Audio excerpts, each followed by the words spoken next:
আসা কেন, কারণটা যদি বলেন। কালীঘাট তৃণমূলে আমরা ছিলাম তো।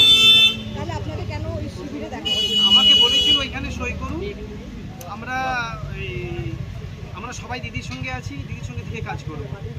তো তারপরে দেখলাম না, উনি টোটাল আমাদেরকে মানে আমাকে মিসগাইড করছে, আমার মতো অনেক এমএলএকে মিসগাইড করছে। তো আমরা দিদি ছাড়া আমরা কিছু বুঝি না রে ভাই, দিদি আমাদের শেষ কথা। বাংলার মানুষকে বলবো আপনারা দিদির সঙ্গে থাকুন, এই হেদা হোদা করবেন হাপাস। আপনারা কি বুঝলেন এই 2 মাসে ওই শিবিরে গিয়ে কি বুঝলেন?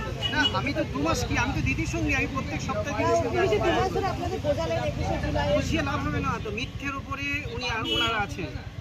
আর আমি মিথ্যেকে পছন্দ করি না, যেহেতু যে বংশ থেকে আমি বিলং করি, ফুরফুরা শরীফের আমি পীর সাহেব, আমরা মিথ্যেকে বরদাস্ত করি না। উনি সত্যের উপরে নেই, টোটাল মিথ্যের উপরে আছেন।